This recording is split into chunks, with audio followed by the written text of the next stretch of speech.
Assalamualaikum warahmatullahi wabarakatuh. Rasulullah sallallahu alaihi wasallam telah mengajarkan kita sekaligus memberikan keteladanan. Beliau tidak hanya memerintahkan untuk beribadah, tapi juga beliau memberikan contoh yang terbaik dalam menjalankan ibadah tersebut. Begitu juga dalam beribadah puasa. Beliau sallallahu alaihi wasallam ketika melaksanakan ibadah puasa, beliau betul-betul mengisinya dengan banyak ibadah dengan kualitasnya yang terbaik. Tetapi ada pertanyaan yang terkadang muncul menyangkut satu riwayat di mana dikatakan bahwa naumus shaimi ibadah. Tidurnya orang yang berpuasa itu adalah ibadah. Ini cukup populer. Ya, tentunya status hadisnya ya tidak sahih dan juga cukup dipermasalahkan oleh sebagian ulama, tetapi ini masyhur dan populer. Bahkan mungkin di sekitar kita tidak jarang kita saksikan yang di bulan puasa lebih banyak mengisinya dengan tidur, paginya, lebih-lebih siangnya, bahkan sorenya. Jadi tidur terus. Konon yang memotivasi mereka adalah riwayat tadi, bahwa tidurnya orang yang berpuasa itu adalah ibadah. Apa iya Nabi sendiri melakukan itu? Kan tidak. Berarti hadis ini apakah betul-betul bermasalah? Di sini saya ingin mencoba memecahkan tanda tanya ini. Katakanlah hadis tersebut benar dikatakan oleh Nabi bahwa tidurnya orang yang berpuasa adalah ibadah. Tetapi meskipun sabdanya dibenarkan, pemahamannya juga harus yang benar. Jangan hanya sabdanya yang benar yang kita benarkan maksudnya, tetapi pemahaman kita salah. Harusnya pemahaman kita pun jangan sampai salah. Karena itu ketika saya mengaji di Mesir dulu dan bertanya tentang riwayat ini, ternyata secara substansi sebetulnya tidak masalah hadis ini. Kenapa?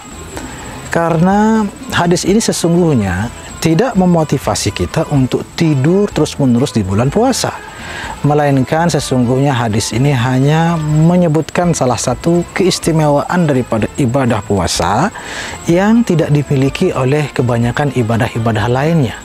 Keistimewaan apakah itu? Keistimewaan bahwasanya orang yang berpuasa apabila dia tertidur, ibadah puasanya tidak terganggu alias tetap sah atau tidak batal. Jadi tidurnya orang puasa adalah ibadah, maksudnya tidurnya orang yang berpuasa itu tidak menggugurkan ibadah puasanya itu sendiri. Dan itu sebuah keistimewaan yang tidak dimiliki ibadah lain. Sebut saja sholat. Sholat kalau tidur kan batal. Kan begitu. Misalnya zakat. Mengeluarkan zakat sambil tidur kan nggak sah juga. Harus betul-betul sadar. Dan ibadah-ibadah lainnya, membaca Al-Quran sambil tidur, ya nggak bisa.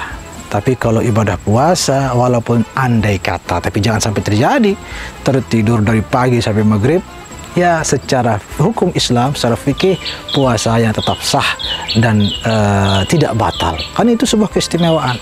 Dan itu yang dimaksudkan dengan naumus shaim ibadah. Tidurnya orang yang berpuasa, itu tidak membatalkan ibadah puasanya. Jadi ini perlu dipahami. Bukan berarti kita dianjurkan untuk banyak tidur.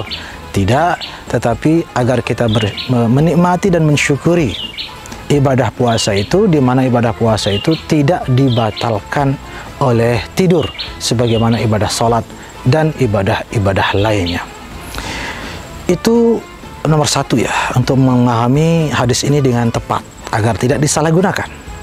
Poin berikutnya, yang kedua adalah, memang iya, terkadang orang berpuasa itu lebih baik tidur daripada apa? Daripada misalnya dia terbangun tetapi melakukan kemaksiatan misalnya, atau menggunjing orang lain misalnya, atau bahkan mungkin barangkali dia mengeluh dan mengatakan, oh saya lapar, saya pengen makan. Nah, daripada seperti itu berkeluh kesah dan melakukan hal-hal yang tidak baik, ya lebih baik dia tidur. Nah, ini dianalogikan dengan sebuah hadis di mana Rasulullah SAW bersabda, Man kana yu'minu billahi wal yawmil akhir falyaqul khairan aw liyasmut. Barang siapa beriman kepada Allah dan hari akhirat, maka hendaklah dia berbicara baik atau diam saja. Nah, begitu juga jika hadis ini diperluas, maka orang yang beriman kepada Allah dan hari akhir, maka hendaklah dia berbuat baik, beramal soleh, atau kalau tidak bisa, ya sudah tidur saja. Itu lebih aman baginya daripada berbuat kemaksiatan. Dan banyak pemahaman-pemahaman lain yang lebih tepat disandarkan kepada hadis yang kita bacakan tadi. Intinya, hadis itu sama sekali tidak ada unsur anjuran untuk memperbanyak tidur di bulan puasa. Dan saya ingin mengisahkan satu kisah Imam Syafi'i yang cukup populer sebenarnya kisahnya, di mana Imam Syafi'i pernah tertidur lama sepanjang malam di rumahnya Imam Ahmad, murid beliau. Putra daripada Imam Ahmad sudah menyiapkan air, karena Imam Syafi'i dianggap akan bangun tengah malam untuk tahajud. Lalu putra Imam Ahmad ini menyiapkan air agar beliau berwudu. Ternyata Imam Syafi'i tidak bangun sampai pagi, sampai putra Imam Ahmad ini bertanya-tanya, katanya seorang imam, tapi kok tidak bangun tahajud, malah tidur sepanjang malam. Ternyata pendek cerita, Imam Syafi'i mengatakan kepada sang putra Imam Ahmad itu, wahai Abdullah, kalau tidak salah namanya, wahai Abdullah, saya sengaja tidak bangun malam karena saya sepanjang tidur bermimpi bertemu Rasulullah SAW untuk mentashih sekitar 40 hadis. Nah, kalau tidur kita seperti Imam Syafi'i, silahkan sebanyak-banyaknya. Tapi apa? Kita tidur malah mimpi buruk. Kan begitu.